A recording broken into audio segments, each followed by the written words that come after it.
Boy, in a game the Chargers had to have, they do not. They lose one in Vegas, fall to 6-6. Playoff hopes are all but done after a loss here. About to go in and play Miami and Tennessee. Everybody looking past this game on Sunday. Looked like the Chargers might have been too. It's this was a game they had to win, and Jamie, they just weren't ready again today. You said it beautifully. Can we end the show now? Roll credits. No, they weren't ready. I mean, this is a simple game. They got beat. Excuse me, I'm choking. They got beat in the trenches on both sides of the ball. They had a fourth-string offensive line out there. They couldn't block anybody. Mm-hmm. They made Jerry Tillery look like Warren Sapp. Mm-hmm. Yep. Couldn't block on the edges, couldn't block on the interior. They were having some success early on running the ball at Tillery, and then they went away from it for some reason. I mean, it's a miracle they scored 20 points.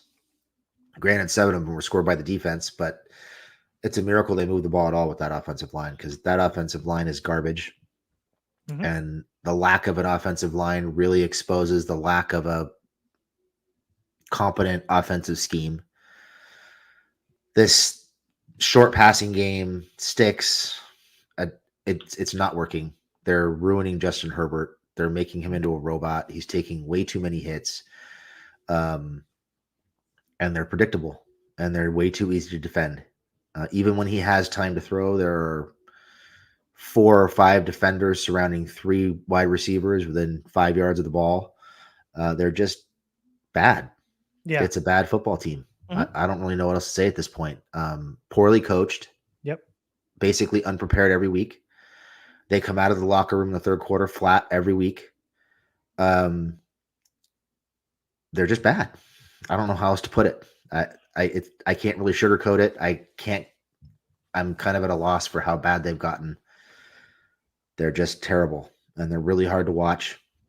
And it's hard to watch Herbert take the hits that he's taking and kind of have those flashbacks of Phillip Rivers and seeing how they're wasting him. And it's not going to get a whole lot better anytime soon, unfortunately. Yeah. There's a lot to get to, but yes, it's a bad football team. I think poorly coached is something we're going to be touching on a lot during this episode. With the patchwork offensive line, not as all but lost if you're successful at running the ball, or at least attempting to run the ball. In the first half, they ran the ball like not at all. That was it, 5 or 6 attempts or something. Something like that. It was something real low.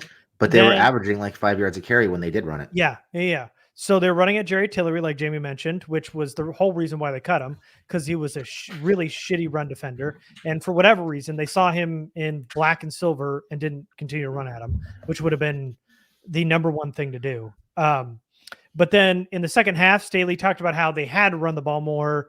They couldn't let Herbert stand back there and be under duress the rest of the game. And then the second half was exactly like the first half, in that they did the exact same game plan. They let Herbert drop back and throw it way too many times. They did not run the ball. It wasn't effective in the second half. But I mean, when you have Will Clapp and Forrest Sorrell just getting their asses handed to them, I don't understand why at some point you just don't flip the script and start running the ball. This is on the coaching staff. This is on whether you want to blame go all the way up. We'll get to all that. But really and there's a lot of different examples we'll get to, but the fact that they weren't running the ball against a defense that, while they were okay against the run, seeing Jerry Tillery in the middle of that defense, why you wouldn't just run it down their throat with Austin Eckler when you had effect in that first half, and then completely go away from it in the second half, is troublesome. I know that there was 2 quick touchdowns to Devontae Adams in the second half. Some of that makes sense, but they had plenty of time to run the ball, and they just didn't. And that's really on the coaches for not having that dialed out.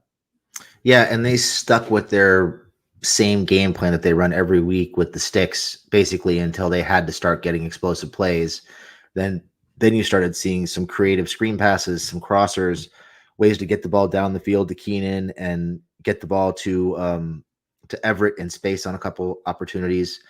And that's where they started generating not necessarily explosive plays, but they started getting 10 to 15 yards a clip and making it easier to move the ball in chunks as opposed to moving the ball 3 or 4 yards at a time like they normally do. So they waited until they were out of the game to abandon the play calling, their normal game plan, and get creative and find ways to get the balls to their playmakers. They still can't find enough ways to get the ball to Everett. We're seeing long stretches of the game where Eckler is on the sideline. I don't know if he was dinged up after his fumble or if he was upset or what, but he disappeared for, I think, 2 series after his fumble. He's one of your 2 best offensive skill players right now, arguably your best offensive skill player. He needs to be on the field. But in a game like that where the Raiders are just whipping you up front, particularly in pass rush situations, they needed really a full complement of their running backs. They needed to run the ball. They needed to run the ball with Eckler. Mhm. I think we should have seen more of Kelly, and I don't think they got Spiller on the field at all. We should have seen more of him. And they really needed more screen passes. The screen passes generally worked. I think they worked much more than they did not work in the grand scheme of the game. There were a couple late in the game that the Raiders were ready for, but typically speaking, if they got the ball to Eckler on a screen, he got at least 10 yards, if not 15. Yeah. So that was the bulk of their chunk plays until they had that off-script play to Keenan for the touchdown, which, by the way, what a throw, what ball placement. Damn. You talk about throwing that ball on the run down the field. I think it was a 38-yard touchdown pass, and he put the ball with perfect touch right in the perfect spot. Was just an amazing throw. Back shoulder away from the defender, off platform. I just want to add to the and Keenan makes a great catch. I mean, everything about that throw was amazing. People say he can't throw with touch. Well, that was about as good a touch throw as you're going to see 38 yards down the field. Yeah. But how do you not run the ball more? How do you not get Spiller involved? How do you not get Kelly more involved? It's like they're trying to ram their heads into a brick wall over and over and over again. And there's no adjustments. There's no willingness to try something different. It's just, this is what we do. Let's keep doing it, even though they don't do anything particularly well. And they really don't have an identity on offense right now. And they haven't all season. No. And we've talked about it on multiple occasions, but Corey Linsley is the most important part of this offense with guys not named Justin Herbert. I mean, he is the general of this offensive line, of this offense. And when he's down, everything is almost out the window. And that's a big part of why they struggle today on the offensive line. Obviously, Will Clapp is just an absolute mess. Sorrell had quite honestly, everybody had their issues today. They all struggled. Across the board, all 5 of them did. Clapp was bad. Hymas came in and was bad. Sorrell wasn't good. Zion wasn't very good. Sorrell wasn't good. Salyer had a really rough day. I think he gave up 3 or 4 sacks to Chandler Jones, who hasn't had one all season. He had a half a sack coming into the game. Yeah, and he got bullied by Chandler Jones. Yeah. Just, forklifted into Herbert several times. So it was a bad game all the way around for the offensive line. It's hard to game plan to having that many backups in the game at one time. But this is why, we talked all offseason about improving the depth on the offensive line. We talked about going out and getting a veteran tackle so that you didn't have to rely on Pipkins and Norton. Well, they keep Norton, but they won't even put him on the field. He's so bad. Why is he still here? Why not go out there and find a veteran right tackle to compete with Pipkins, or at least back Pipkins up if he gets hurt? So now they're stuck with a right tackle they can't play, and they have to call Zach Bailey up. And they've got to throw Foster Sorrell out there. Just all kinds of mismanagement, roster mismanagement. It's borderline criminal the way they're doing things. Yeah.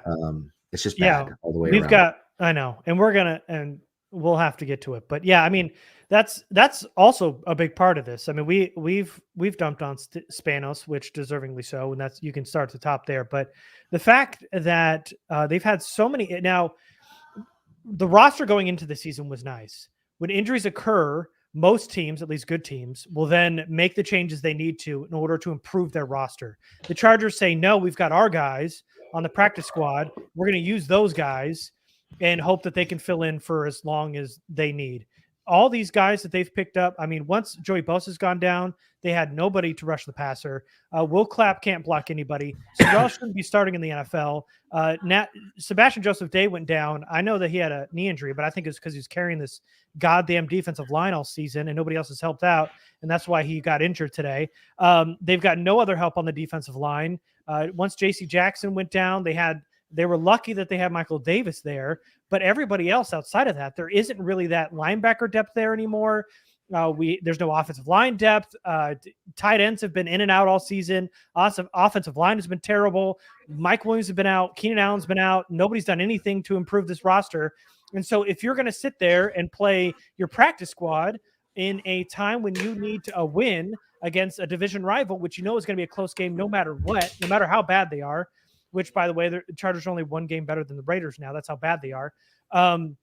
If you're going to be playing practice squad guys and not sign some of these veterans that seem to be fitting with a lot of these other teams that sign them, then you're doing your team this disservice. So at this point, we know that Spanos has failed this team. The coaching staff has failed this team, which we'll get into. But Telesco obviously deserves a lot of this blame because this roster today was not good enough to get it done against a very poor Raiders team. Yeah.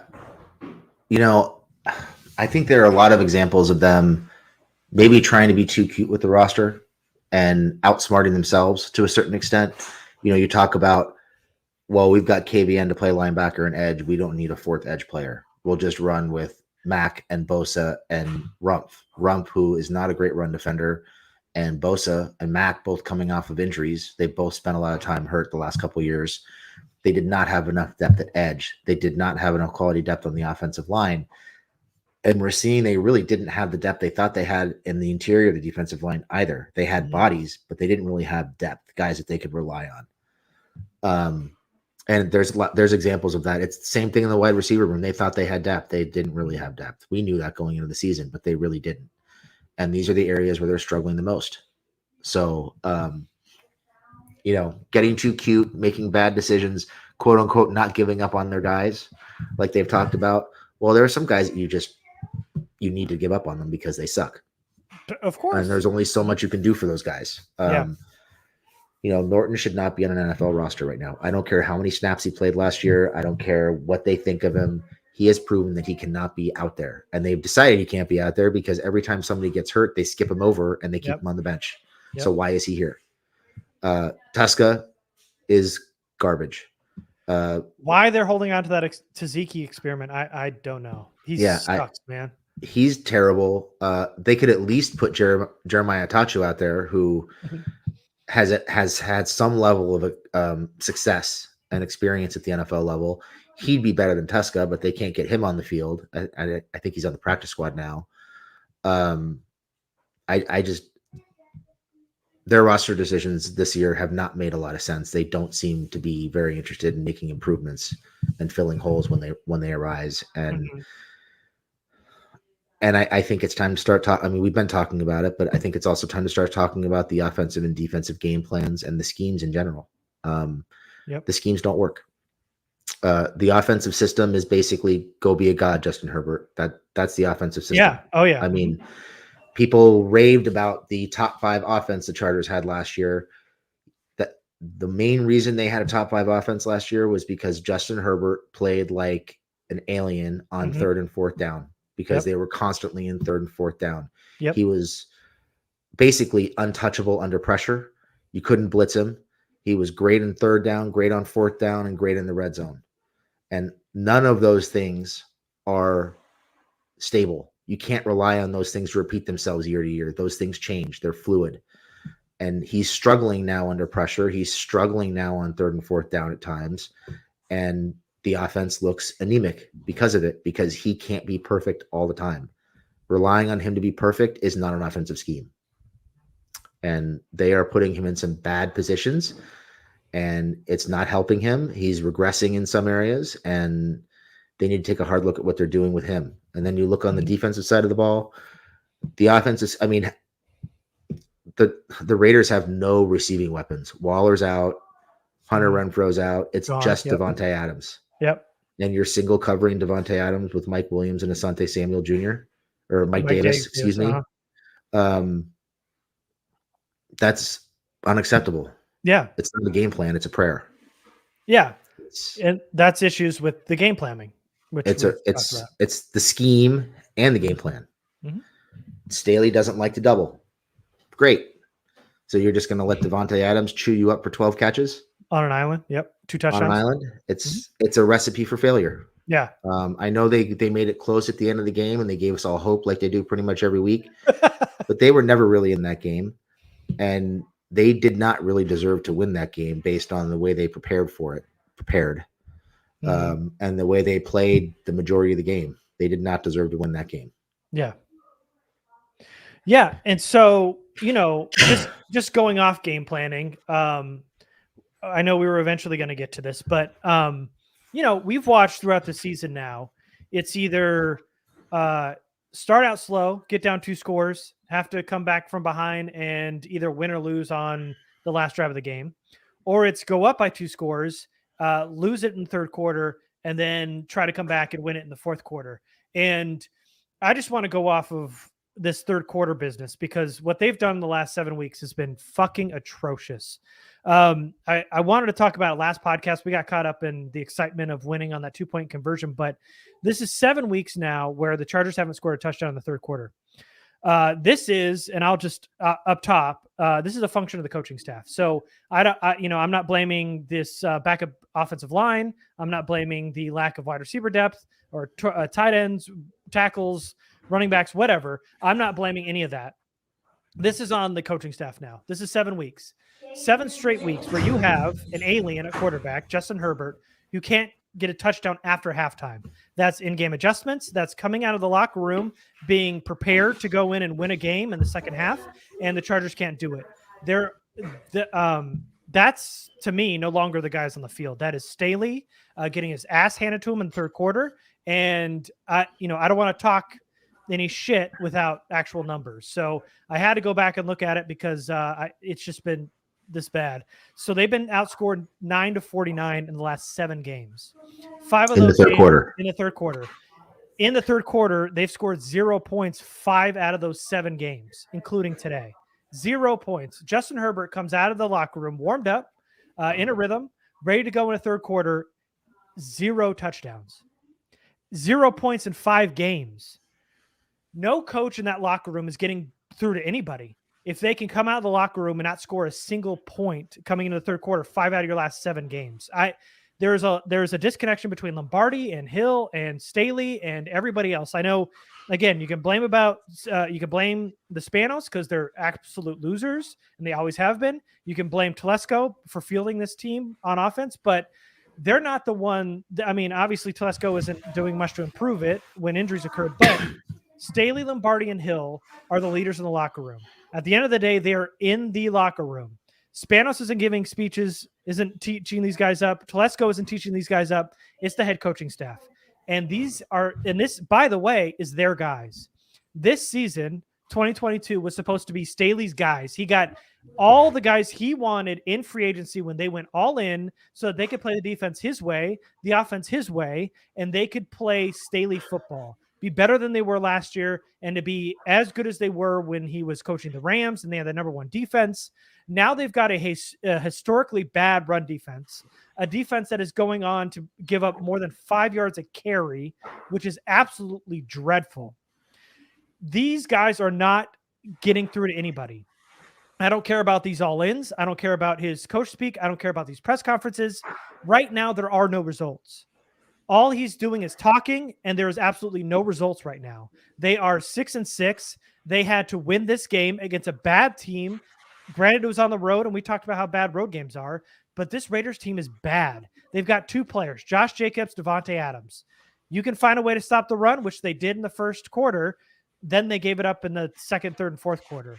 If you can stop Devontae Adams, where you at least bracket him or give him some help, then you let guys like Mac Hollins and Foster Moreau try to beat you. Not a grade 1 top 5 wide receiver like Devontae Adams to beat you. To give them an island and let Devontae Adams run free and score 2 straight touchdowns is absolutely wild. The fact that you can't stop the run when you're sending a 5-6 man front and you're missing all these tackles, that's not that's no longer the guys on the field to me. That is absolutely coaching. And this is awful. If they're going to go in and try to get a playoff spot, they can't start off and be down 2 scores, come back, come close in the second quarter, absolutely shit the bed in the third quarter, and then try to win it in the fourth. That's not a good football team. And that's not a team that deserves a playoff spot. That's not a team that's going to get to the playoffs. And if they somehow did squeak into the playoffs, that's not a team that's going to win their first round game. This team is not good enough, especially if you're going 9 for 49 in the third quarter. Second half is when you win games. Staley's getting his ass handed to him in the third quarter. I'm done with it. This coaching staff has lost everybody in this absolute train wreck of a season now, in what was supposed to be the playoff run of the Staley career this is the best roster we've ever seen. It was the inauguration of Staley football. Yes, this was Staley. It was the inaugural season. We were going to see them make a deep run in the playoffs when they almost made it last year. Now they're 6-6. Now what? You are so painfully mediocre as you're heading into the last half or the last quarter of the season, and you're going up against now the Dolphins and the Titans, where you have to absolutely win out basically to get a shot at the playoffs. This is just a mess from everybody, every coordinator. Blame Spanos, Telesco. Everybody deserves some fault in this, because this cannot happen in a must-win game against the Raiders. Yeah, I think you're making a lot of really, really good points. And I think what it really boils down to is the Chargers are mediocre. Why are they mediocre? And I'll add a second question onto that, and it's something we've talked about in previous podcasts. What is Brandon Staley good at? Mm-hmm. What is he doing well for this team right now? Yeah, and we came to the very empty, he can lead our locker room, he can lead men, which is... And I don't even think he can do that anymore, because he's got guys on the field pointing fingers at each other and screaming at each other and losing their tempers on each other. Yeah. There was a lot of finger pointing and a lot of frustration in the fourth quarter of this game today. That kind of, you hate to say it, but it kind of lends itself to the players giving up on Staley and giving up on the system. And I think when you look at why they're mediocre, it's because they make the same mistakes over and over and over again. Not only are they not a good football team, they are not a particularly smart or well-coached football team. They are not prepared, and they do not learn from their mistakes ever. Ever. You see the same blown coverages every week. You see the same inability to properly fit up runs and tackle people in the running game every week. You see the coaching staff not learning from their mistakes. The best example I can give is, what is the one thing the Chargers have done well on defense this year that has helped them through some tough games? The blitz, right? When they get desperate and they dial up the blitz, they get to quarterbacks and they have success and they create some havoc. But they don't stick with that. It's not a staple of their defense. They are still, I think, in the bottom third or worse of the league in terms of blitz percentage. They do not blitz. They don't like blitzing. So they have guys on the back end who aren't doing their job. It seems like they're confused about what their coverage assignments are and where they're supposed to be on every freaking pass play. You have guys up front who can't get to the quarterback on their own. Even with Khalil Mack out there, they can't get to the quarterback on their own. They have blitz packages that work. They've been really successful blitzing with Derwin. They've been really successful blitzing with Drew. They even KVN, even though he hasn't been producing sacks, he has been around the quarterback. You've seen some stunts and twists that have worked really well with Fox. We saw that a couple times this week, but they don't stick with it. They never stick with it, and it's never part of the game plan. It's always, oh shit, our game plan doesn't work. Well, let's just blitz the hell out of the quarterback and see if we can create some havoc. And that works. They create havoc. They get back into the game, and they go right back to making the same mistakes they always make. And that's on coaching. It's 100% on coaching. Staley is too rigid with his system, his scheme, that doesn't work. He's got a bunch of good football players, particularly in the back end, who should be able to make plays in this system, but they can't. And he's not making changes to it. He's putting them in bad positions. 8-yard cushions on 3rd and 5. Single covering guys like Devontae Adams. He's asking guys to do things they can't do, and he continues to ask them to do things they can't do over and over and over again, and then he's surprised when it doesn't work. And that, like you said, that's coaching. That's bad coaching. That is a guy who, in my opinion, thinks he's way smarter than he is. He's read too many of his own press clippings, and he's just sitting around waiting for the scheme to catch. And it's not catching. It might work for a quarter, it might work for a half, but the problem is other teams make adjustments, and the Chargers don't. They don't build off of what they do. They just keep doing the same thing over and over again, and then they're surprised when they get hurt. So this is a major coaching issue. They need to find ways to put guys in a better position to succeed. If the plan was to single cover Devontae Adams and not have Derwin James blitzing today, then James should have been the one single covering Devontae Adams, not Michael Davis, not Asante Samuel Jr. Match your best athlete with their athlete and make him beat Derwin. Yeah, that's what you do if you want a single cover. Otherwise, you're bracketing that guy every time. Every time you're bracketing him. Yeah.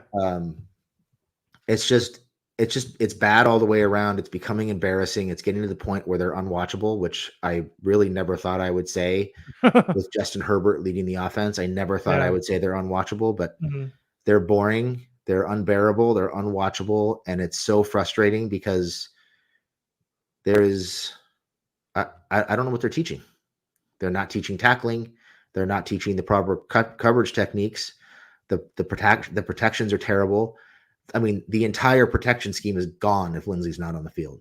There is no backup plan for Corey Linsley at all. If he's not in the game, they are confused, they are lost, and they are toast. And there is no getting around that whatsoever. Yeah. Yeah, I think the most important point that you talked about is the in-game adjustments. It really is a stick to script for 4 quarters, and whether it's working or not, hold strong, and then hopefully in the fourth quarter we can have Herbert overcome all of that mess and win us a game. And I feel like that's kind of the issue. The in-game adjustments aren't happening, obviously, because they suck so hard in the third quarter. But, when things happen, like a leaky offensive line happens, it's not, even Staley said at halftime, we got to run the ball more. And then they didn't run the ball more. Then, there's issues with Devontae Adams just running free and getting 2 touchdowns and over 100 yards again. And Josh Jacobs being able to run over 100 yards. And even though you have that 5-6 man front that you've tried to stop the run, they can't tackle. Like, there is no in-game adjustment. The time Derek Carr had today to throw the ball was enough for Jamie and I to complete a pass today. There was no real pressure on Carr. And when it was, you saw him throw it out of bounds, which happened maybe 2 or 3 times today. But the in-game adjustments is the biggest issue. There is no ways in which you can work this team on the fly, which good coaches do. Staley is just not doing that. But Jamie, I want to address a question in the comments because I think we need to give it a little time here. Vinny Cash says, y'all can say all that they're mediocre, but no one can overcome the amount of injuries the Bolts have had this entire season. Can you blame the injuries, Jamie? No, I don't think you can. I think that's an excuse. The injuries are a contributing factor, but I don't think they're changing schemes or game plans to put the backups in a better position to succeed. It seems like they're asking the backups to do what the starters are supposed to do. So no, I don't think it's entirely on the injuries. I think, we've played teams with their starting left tackle out. The Chargers have played teams with, 2 or 3 offensive linemen hurt, with their starting quarterback out, whatever, key players on defense, and they still can't beat them. So other teams find ways to put their guys. These guys are supposed to be on the roster for a reason. They're supposed to be NFL players. They're all in different stages of their career, and you expect different things from different guys. But if they're on the roster, you should be able to put them in a position to succeed on some level and help contribute to the team's success. And that's not happening right now. Yeah. Yeah. That's the point there, because every team's going to have injuries. It happens every year. And I don't think an injury is an excuse anymore when you've got Keenan Allen still. Justin Herbert is your quarterback, especially. Derwin James is still there. You've got Mac. There are pieces here to beat a bad football team like the Raiders. They've been able to do it before. We want just today, the 49ers, I didn't see the end of it, but Their starting quarterback went down. Trey Lance went down early in the season. Garoppolo just went down. They're on their third quarterback. And last I checked, they were beating the Dolphins. So, Jets benched their starting quarterback, Zach Wilson, and they went on a run with Mike White. I mean, there are teams here that don't have a starting quarterback that are finding a way to win. Somehow Dable's making Daniel Jones look like a serviceable quarterback. There are very bad teams with worse rosters than the Chargers are today that are still winning football games. Injuries are an excuse I get against much better teams, but against a guy like the Raiders, it can't be an excuse. Also, it's also probably not an excuse against better teams, because if you've built your roster accordingly to fill in gaps when other guys go out, there shouldn't be that big of a drop-off. The drop-off between Trey Pipkins, who, by the way, has been pretty good this year, but we've all been asking for him to just leave, basically, up until the season. We're like, find another right tackle. In fact, everybody's already ready to place him with Salyer halfway through the season for next season. So Trey Pipkins, who by all accounts is bottom half right tackle in the NFL, it should not be a drop-off from him to the absolute other side of the earth with a Foster Sorrell. They had Storm Norton, who was competing for a right tackle job in camp, not even be able to be a backup right tackle right now. And he got leapfrogged by a guy, Foster Sorrell, who probably should have been cut in the first round of cuts when the Chargers had cuts. He was terrible during the preseason against third, fourth, and fifth string edge rushers. But now he's a starting right tackle. That's on the coaching staff. That's on Tom Telesco. That's on everybody. But they should have good enough players to fill in those spots. So for me, it's not so much the injuries as it is the way they've implemented these guys and the way they've schemed these players to do things they obviously cannot do. Yeah, I mean, talking about Norton, he hasn't had just one guy leapfrog him. He had a guy who played nothing but guard in camp leapfrog him and take the left tackle job when Slater got hurt. Then he had Sorrell come off the practice squad and leapfrog him for the right tackle job when Pipkins got hurt. So what is he even doing here? I mean, you see, he played over 1,000 snaps last year. You haven't seen enough of him to know that he can't block, that he can't pass protect. Mm-hmm. Here's some other examples. Ravens won today when Lamar Jackson went down, and Tyler Huntley was from Peyton Toledo. Tyler Huntley was quarterback, and DoorDash drivers as wide receivers. Seahawks blow out the Rams without Kenneth Walker, which is big focal point of their offense. I mean, injuries happen to star players all season, every season. It's not when it's going to happen. It's a matter of time of when it does happen. And it happened for the Chargers, and they just don't have the personnel to fill in those spots. Yeah. I mean, I think we've said it. We're kind of repeating ourselves. They're just they're not well coached. They don't build the roster very well. And we've seen it in multiple spots on the roster, multiple positions. They don't build and develop depth very well. They don't prepare. I don't know what else to say. It's just the front office is bad. The coaching is bad right now. They've got all kinds of issues. Yeah. So, do we talk about any positives that happened today, or are we past that? What's even the point? I mean, we talked about Herbert's throw. Mm-hmm. Yeah. And Allen's TD catch. Mm-hmm. They played pretty well in the first quarter. Can I give a shout out? I want to give a shout out to Michael Davis. 2 pass breakups today, one in which he got his fingertips on a Davante Adams touchdown. He was also right there in coverage on that Davante Adams catch that they ruled a catch and then was an incompletion. That was a huge third down stop, and he was right on Davante Adams' shoulder, and luckily Carr couldn't make as good of a throw in that tight window to get that pass completion. I thought, quite honestly, that Michael Davis did pretty good today, made some pretty good plays. 2 pass breakups, that really good stop on third down. Michael Davis was solid. Nobody wants positives in the chat.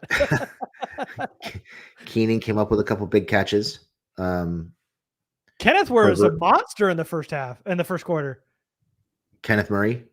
Yeah, what'd I say, Walker? Kenneth Murray. Kenneth Murray punched that ball out on Josh Jacobs, had an incompletion on Mac Hollins. Yeah. Yep. Good. Yep, that was a nice play. I mean, the first quarter, really most of the first half, they played pretty good defense. They kind of carried over the fourth quarter from last week into the first half of this week.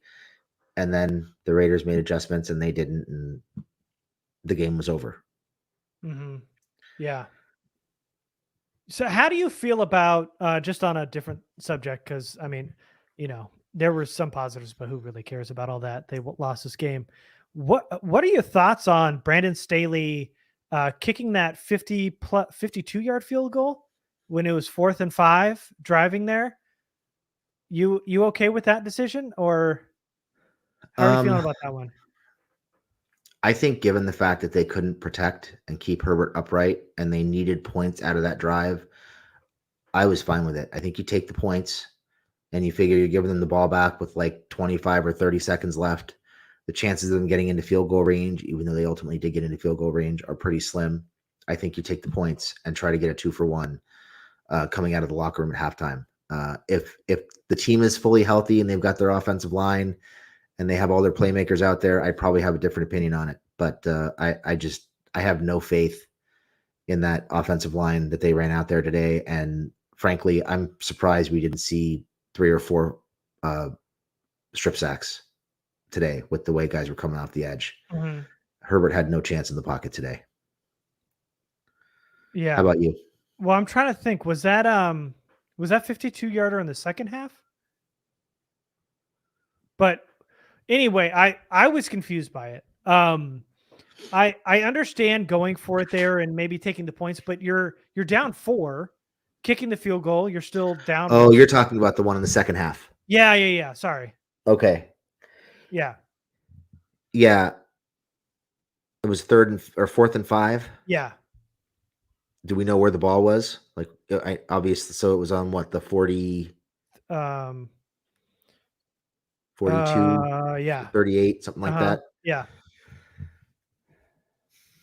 Yeah, I mean, I guess it goes back to the thing we used to rip McCoy and Lynn for, of turning a one play game or a One score game into a one one score score game into game. a one score game. Yep. Kind of that same philosophy. Yeah. Um, I think it just speaks to the fact that he had no faith in the offensive line. Yeah. Yeah, I mean I'm sure that's part of it. They went for it earlier in that game, which didn't. I'm just confused by it because I don't know whether you go for it or don't go for it. But if you're in Raider territory and it's a 1-score game, it's 4th and 5, it's a 52-yard field goal. Are you aggressive or are you not? Are you just going to pick when you want to be? I mean, obviously you want to pick when you're aggressive. You don't want to be aggressive just to be aggressive for the sake of being aggressive. But you're on the Raider side of the field. You need to score a touchdown here to go up. Kicking a field goal makes it a 1-point game. It's still a 1-score game. So I didn't understand it. You faked punt earlier, get a first down. You go for it on 4th down early. They didn't get it, which was fine. And they were, definitely in field goal range, much closer than they were this time. And then at the around the 40-yard line, they decide we're now going to try to kick a 52-yarder. I just don't know where the balance is. I mean, I know you got to pick your spots, but it just doesn't seem like there's a real rationale between when he's going to go for it and not go for it. I feel like he's just guessing at it at this point. Yeah, I don't think there is a rationale. I don't think Okay. there's an identity with that regard. I think he's basically going by his gut, and Yeah. it seems like early in the game they get a turnover, they're moving the ball. It feels like he's trying to pick up the sideline by getting a 4th down with the fake punt, or getting a first down, excuse me, with the fake punt, trying to pick everybody up and get everybody excited and get them into the game. It's like it's almost like the 4th downs are kind of his version of cheerleading right now. Like he's trying to wake everybody up and get everybody excited. But there's no real rhyme or reason to what he's doing. Yeah. Because there have been several 4th downs that I thought he should have gone for inside the opponent's 35-yard line that he didn't. And then there were some that I was kind of wishy-washy on, where they were a little further out and he went for it, but then he'd get the first down, get another 4th down later on, and kick the ball. And it was like, well, what did you go for it back there for if you're not going to go for it here? So he's all over the map, really all over the map. And I still think I've used this phrase before, I still think they clipped his nuts in the offseason. I think they heard all the negative press he was getting from other coaches and from media about going for it and costing them a playoff spot by going for so many 4th downs. And I think he I think the front office decided they didn't want that kind of exposure, and they've reined him in. And they're maybe they have like a certain, I don't know, a certain range where they're willing to go for it, but they're just kind of all over the map. Yeah. It doesn't seem there's any rhyme or reason to it. All right. So Omar, we talk about action this podcast. We just don't want to talk here. We need some action. Omar asks, we don't make the playoffs. You are the Spanos. What is the action plan? Well, if I'm the Spanoses, let's not do the we're gonna fire John and move our way down. What, like, from this, like right now, moving forward, let's say you're Tom Telesco. What are you doing? Well, I guess you could fire Tom Telesco, but that wouldn't really make sense now. But let's pretend you're Tom Telesco. What are you doing? Are you firing staff? Are you bringing in new players? What now, in that there were some losses to some teams that needed to win? Jets, Titans lost today too. There's still a mathematical chance for the Chargers to make the playoffs, but you got to make a strong push here. What are you doing?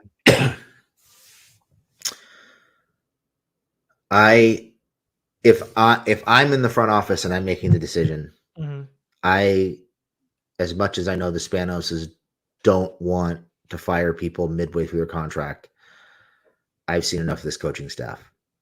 Okay. I've seen enough of Joe Lombardi. I've seen enough of Brandon Staley. I mean, I don't even know what Ronaldo Hill does.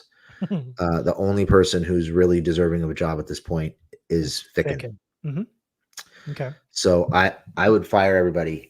And so right now you'd fire Staley, Hill, and Lombardi. All three of them are gone? If you're firing Staley, you're effectively firing Ficken too, because he's probably going to go find a job somewhere else because Staley hired him.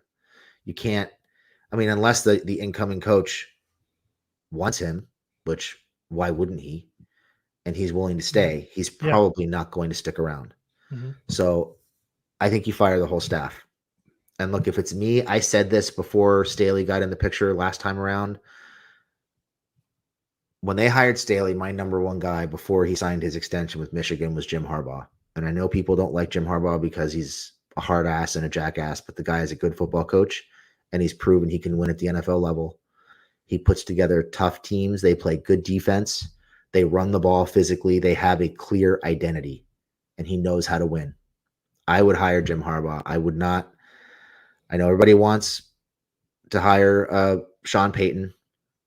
I think I would hire Harbaugh, and I would hire Harbaugh because I think he's proven that he can win with different types of quarterbacks. He won with Cap. He won with Alex Smith. He developed both those guys. He has the ability to win basically with whoever you give him, and he's a former quarterback. I think he could figure out how to maximize Justin Herbert, and I think you do that with a running game and a vertical passing game. So, okay, so you've got Harbaugh, offensive coordinator, defensive coordinator. What are we doing here? I think I would call Joe Brady and hire Joe Brady as the offensive coordinator. He's a quarterback coach right now, but we know that Dayball is the one calling the plays. So I would hire Brady. I would make him an assistant head coach, and I would make him the offensive coordinator. You looking at Dion for DC before he signs that Colorado contract? Oh, that deal's already done. Well, I'm just saying. No, so DC then. You can ruin the joke, but DC, who are you who are you going to pick for defensive coordinator? That one I'd probably have to do some research on. Okay.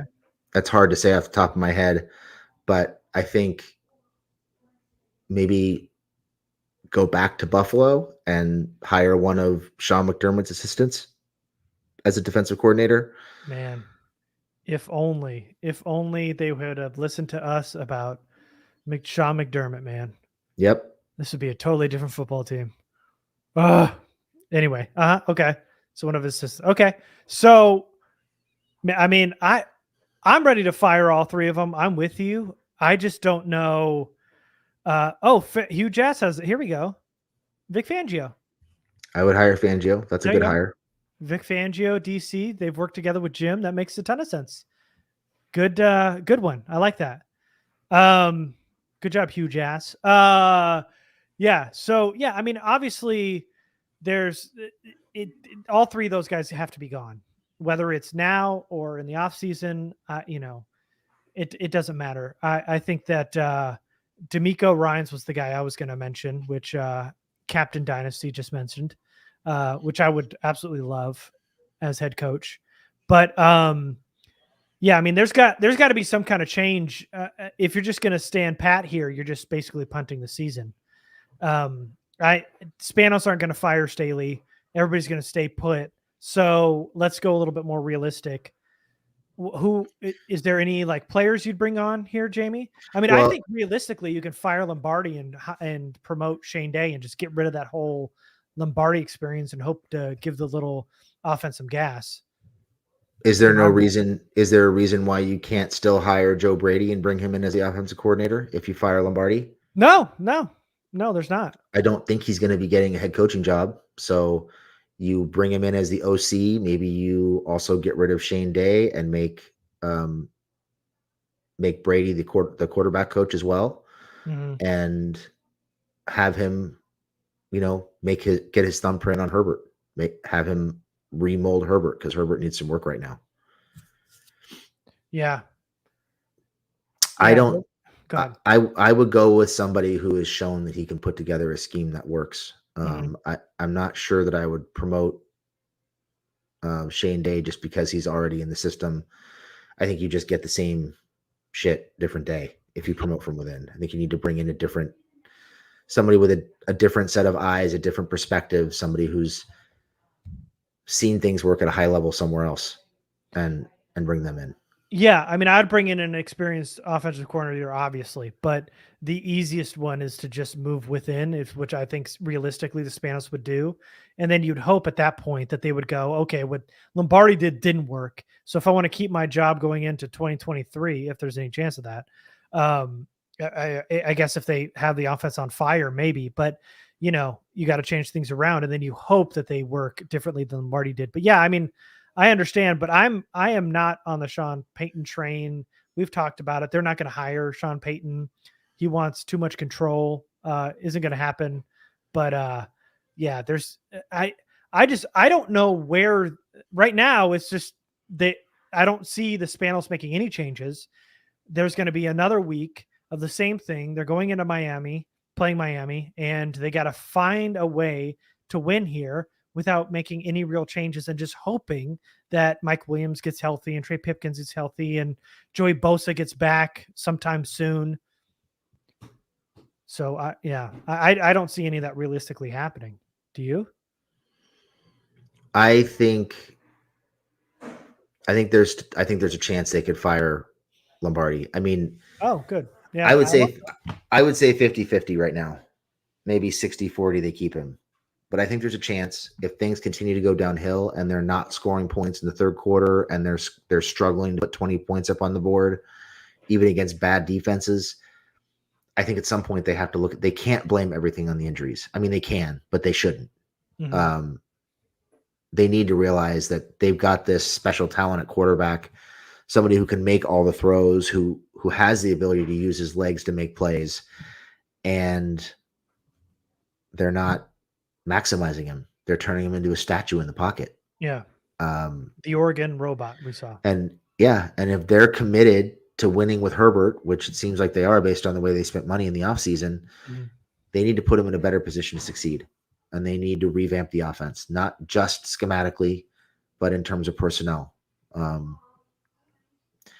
They need to restructure some guys, move some money around, maybe see if they can trade either Keenan or Mike. They have to add some speed and some twitch. They have to. They're too slow. And that's a big problem right now. They can't get down the field because they're too slow. Oh, and they can't make people miss. Yeah. So let's go ahead and let's give some stuff we talked about in the Discord. If you guys aren't part of the Lightning Round Discord, it's part of our Patreon. We had mentioned this stuff earlier in the week, but we can give you some news here while we're talking. Which is kind of poignant in what we're talking about now. First off, Odell Beckham Jr.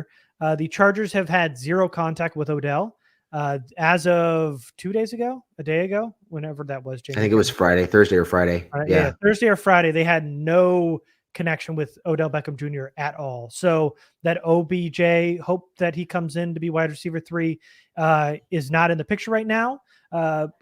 Big part of that I was told is because of the emergence of Joshua Palmer. They liked what he's done so far, the way he's stepped up with the injuries to Mike Williams and Keenan Allen. They see him as a viable wide receiver 3 right now.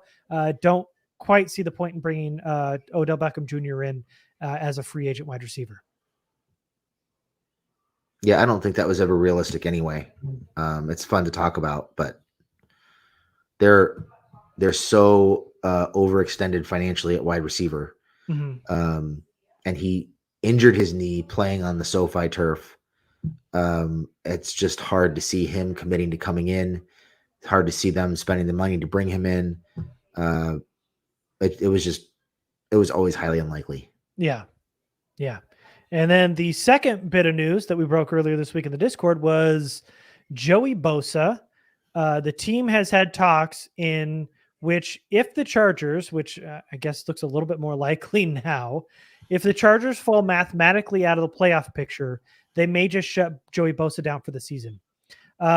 If the Chargers keep winning, they will let him come back and hopefully help propel that playoff push. But for now, if they fall out, if they lose again, this next month is going to be really important because Joey Bosa is at least a couple weeks away still. If the Chargers end up dropping these next 2 to the Dolphins or Titans, they fall out mathematically, there is a chance they will shut down Joey Bosa, and they've talked about it now for the season, let him mend his injuries in the offseason, pick it back up and run it back in 2023. But Joey Bosa, from what I've been told, is anxious to get back. He wants to come, and whether the coaching staff tells him he should probably sit out or not, he's going to probably try to convince them otherwise. So that all remains to be seen on how they do the next couple of weeks. This month is going to be really important. They did not start off well in losing this game today, but they might just shut down Joey Bosa because at any point, what's really the point of bringing back Joey Bosa if you're not in the playoffs? Just let him heal back better. Don't chance the fact that they bring him back too soon and he re-injures it again. So there is a chance that they shut down Joey Bosa this year. Yeah, and that makes sense. Even before you reported that in the Discord, it's something that I was talking about with people in the Discord, just kind of,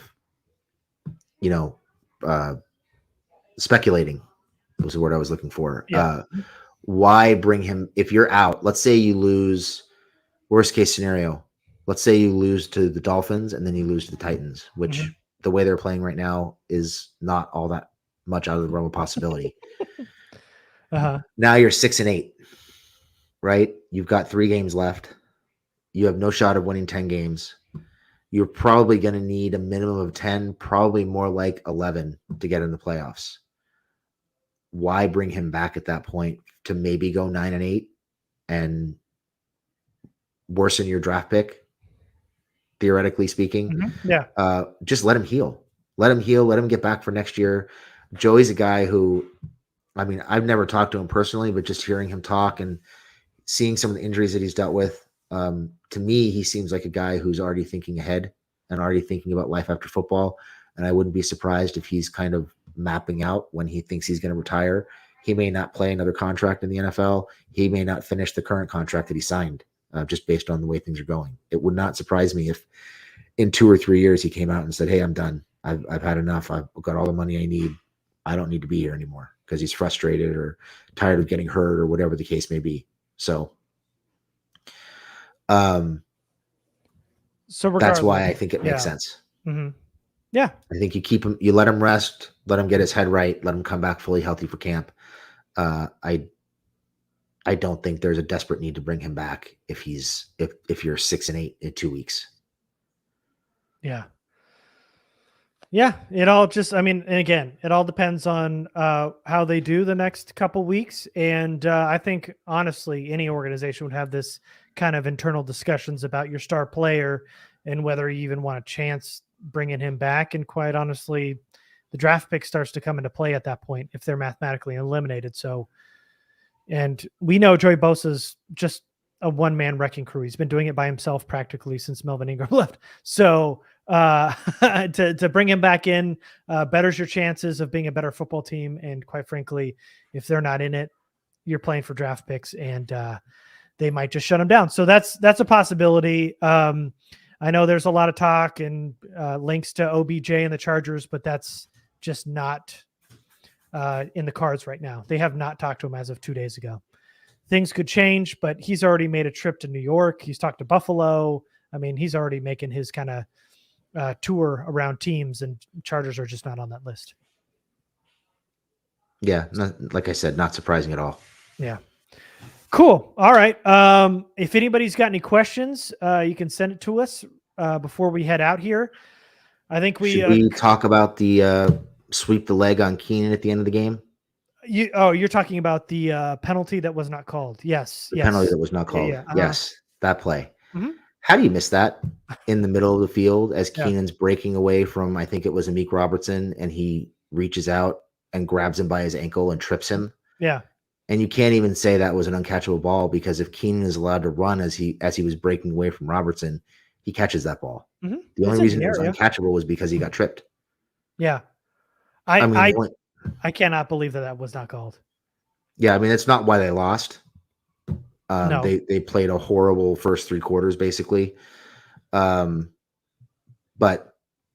that's just, you can't miss that.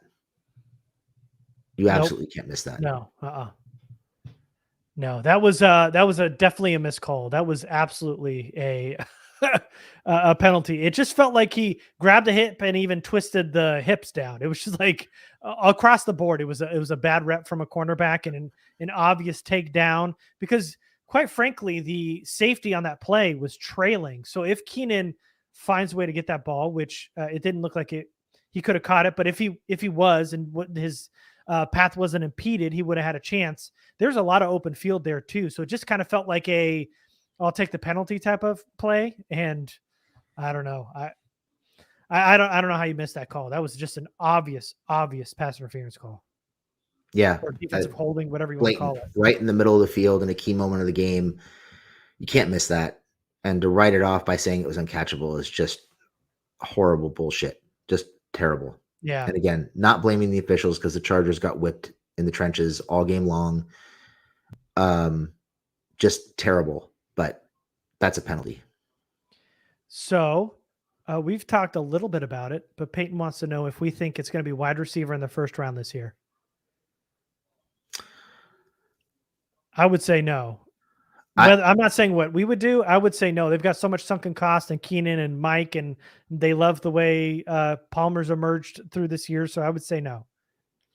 I think they have their mold for wide receiver. They like guys who can't run and can't break tackles, who need corners to fall down in coverage to get open down the field. So no, I don't think they'll take somebody in the first. I don't think they'll take an offensive lineman 3 years in a row. I know the line is struggling right now, but I think they probably feel like they have internal options. Lindsley's going to be back next year, I'm sure. I would expect Salyer to either play right tackle or guard. Next year. He'll be starting somewhere. My expectation is still that they are going to throw money at Pipkins and probably make him the starting right tackle, even though I don't think they should. But I think they will. And the injury that he had this year probably helps in that regard, even though he was playing hurt. He did not play well when he was injured, and now he's missing time, and it's going to depress his value a little bit. So that'll probably help them get a better deal on him than I was thinking they would initially get based on him exceeding expectations early in the season. I think edge is probably a priority over wide receiver right now. I think it has to be. Mack and Bosa are both banged up quite a bit. Rumph is not able to set the edge at all in the running game. Boy. He has not been productive at all as a pass rusher with Bosa hurt. So I think it's got to be edge, in my opinion. In the first round? First round. Okay. Yeah, I don't think it'll be defensive tackle, because they just spent money on Johnson and Sebastian Joseph Day. And they'll probably bring Fox back, and they'll probably bring Fehoko back. But I think it's probably going to be like a Karlaftis type, somebody who can stand up and play with their hand on the ground and play inside, because they seem to like that versatility. but I don't think it'll be a defensive tackle. The other thing I could see is maybe like a shutdown number one type corner. Even after signing J.C. Jackson. Well, I don't think Michael Davis will be back next year. Okay. And I think Asante might be better suited to playing inside. So they might look for somebody who is a little longer and a little faster and a little more athletic, who can play different types of coverages. So I could see corner being a legit option. And also I wouldn't put it past them to take a tight end. Ooh, you haven't hit on the one thing that I think they might take in the first round, and that's linebacker. Yeah, I refuse. That's not what I want. That's not what I want. But I could easily see Telesco say we need. But you just spoke it into existence. That's why I didn't want to bring it up. Damn it, Garrett. If it happens, it's on you. Oh man, that's funny. All right. Well, hey, listen, we've been going an hour, and we didn't know what we were going to talk about. So we get on here and we go, what are we going to even talk about? We text each other like, damn it, we got to go live. And there was a really nice comment from one of the podcasters who was just like, the fact that you guys are even doing this is amazing. I think it was the Down Under podcast who said it, but yeah, we appreciate you guys. Thanks for listening, everybody. I was going to find it, but I don't know where it is. I appreciate you guys coming on. This is just an awful way to lose a game. And here we are talking about it. And you guys are joining us in this little therapy session. So thank you, everybody, for joining us. Thank you. Thank you. Thank you. I'm at Garrett. Jamie is at Lightning_round. Come join the Lightning Round Discord, part of our Patreon. It's, really the place where Jamie and I are the most. That's where we're breaking our news. That's where we're chatting it up mostly over Twitter right now. It's just our favorite community right now. So go join that. And we will see you next time. Thanks, everybody.